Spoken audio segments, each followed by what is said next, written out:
Olá, bom dia, boa tarde ou boa noite, dependendo do horário que vocês estiverem assistindo a aula de hoje.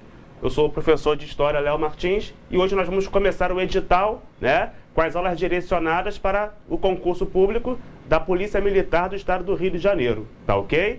E a nossa primeira matéria, que está direcionada para o edital de vocês, é sobre as grandes navegações dos séculos XV e XVI. Nós vamos entender tudo aquilo que impulsionou os países europeus a investirem pesado nas grandes navegações. Por que era tão interessante para Portugal, para a Espanha e posteriormente para outros países da Europa investir pesado nesse empreendimento? O que eles queriam, o que eles desejavam com o empreendimento das grandes navegações? É o que nós vamos entender na aula de hoje. E antes de buscar entender, buscar compreender os objetivos dos países europeus ao investirem pesados no empreendimento das grandes navegações, é interessantíssimo olharmos a seguinte situação: motivos econômicos, políticos e culturais impulsionaram a expansão comercial marítima europeia a partir do século XV, o que resultou, entre outras coisas, no domínio da África, Ásia e América.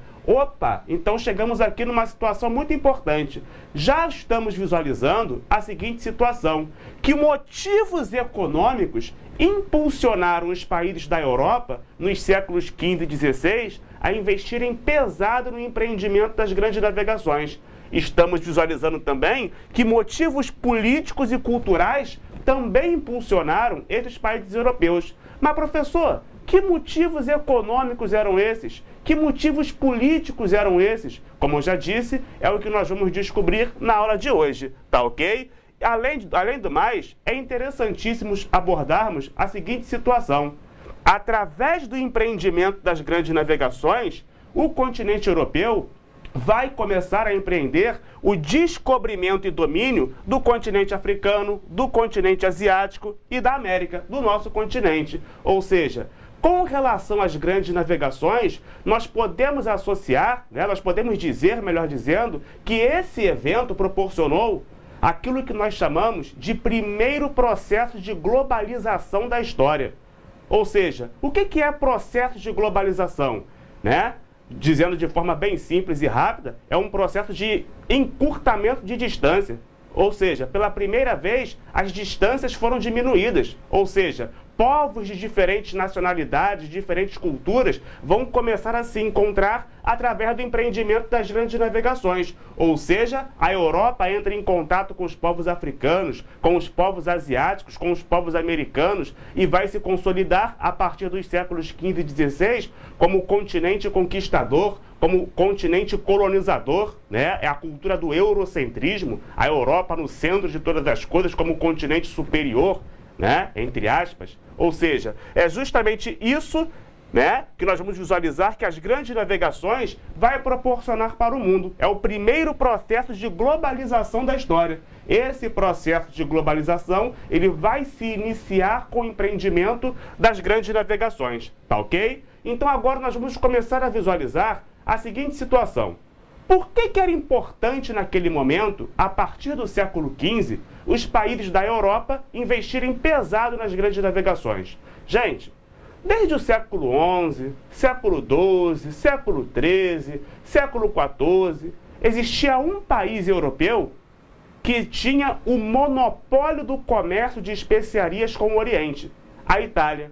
Ou seja, só os italianos, representados pelas cidades de Gênova e Veneza, tinham um caminho, que era pelo mar Mediterrâneo, e por esse caminho eles chegavam no Oriente e tinham acesso às valiosíssimas especiarias orientais. Todos aqueles produtos que serviam para dar tempero aos alimentos, para conservar os alimentos. Ou seja, galera, só a Itália tinha acesso às especiarias orientais. A Itália tinha um monopólio de rota que passava pelo mar Mediterrâneo, e pelo mar Mediterrâneo eles chegavam ao Oriente, tinham acesso a essas especiarias e vendiam essas especiarias por um preço altíssimo no mercado europeu. Ora, é óbvio que a Itália ia vender essas especiarias por um preço muito alto. Por quê? Só eles tinham acesso a essas especiarias. Então, Portugal, Espanha e outros países não aguentavam mais pagar tão caro por esses produtos. E, por outro lado, esses produtos não tinham como ser cultivados na Europa, por quê? Por causa do clima e do solo. O clima e o solo europeu não eram favoráveis para o cultivo dessas especiarias. Por isso, elas eram tão valiosas no mercado europeu.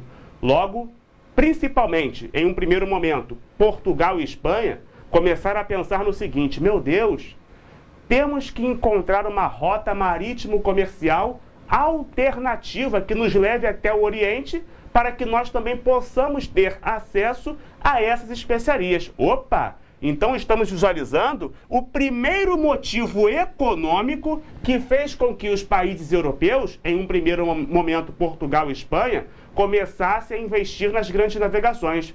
Eles também queriam chegar no Oriente para ter acesso às tão sonhadas especiarias orientais. Tá certo? Bom, então, o primeiro motivo que estimulou primeiramente Portugal e Espanha a investirem pesado nas grandes navegações era quebrar o monopólio dos italianos no comércio de especiarias orientais. Como eu já disse para vocês, só a Itália conseguia chegar ao Oriente pelo mar Mediterrâneo e ter acesso às especiarias e vender essas especiarias na Europa. Então, Portugal e Espanha também queriam chegar às especiarias. E, para isso, teriam que investir pesado nas grandes navegações. Teriam que encontrar a sua própria rota. Por onde Portugal e Espanha iriam passar para chegar no Oriente? Para chegar ao tão sonhado caminho das Índias, não é verdade? Esse é o principal objetivo agora de Portugal e de Espanha. Tá ok? Chegar ao Oriente e ter acesso às especiarias. Aqui, monopólio das rotas marítimas ao Oriente. Italianos, que por isso impunha preços altos. Então agora os países europeus, eles têm a necessidade de se libertar do monopólio italiano. E como é que eles se libertam desse monopólio italiano? Buscando novas rotas marítimo-comerciais. Ah, então as coisas já estão começando a ficar mais claras. Economicamente falando, os países europeus queriam investir nas grandes navegações para ter acesso também às especiarias orientais e vender essas especiarias orientais no mercado europeu. Sim, estamos visualizando os motivos econômicos que impulsionaram os países da Europa a investir pesado nas grandes navegações. Até aí, tranquilo. Vamos seguir? Bom, antes de começar, eu já vou adiantar uma coisa para vocês.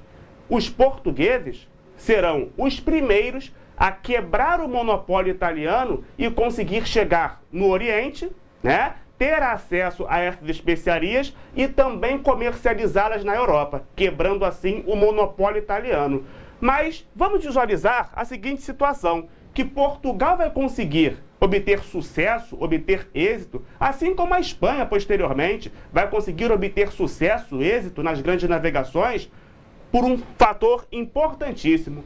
Vamos visualizar na Europa um Estado centralizador, rei, e a burguesia, unidas, juntas, isso mesmo, o rei e a burguesia, tanto em Portugal quanto na Espanha, eles vão estar juntos, porque tanto o rei quanto burgueses, os grandes comerciantes, eles vão ter interesse nas grandes navegações. Um exemplo, vamos supor que eu seja o rei de Portugal e você que está em casa é um burguês português, um comerciante português. Aí você chega para mim, para o rei, e diz assim: tá aqui, Vossa Majestade, dinheiro para que o senhor possa investir pesado nas grandes navegações. Aí eu, rei, vou pegar aquele dinheiro que o burguês me deu e vou investir na construção de embarcações, na contratação de tripulações. Aí vamos supor que o nosso país encontre uma terra.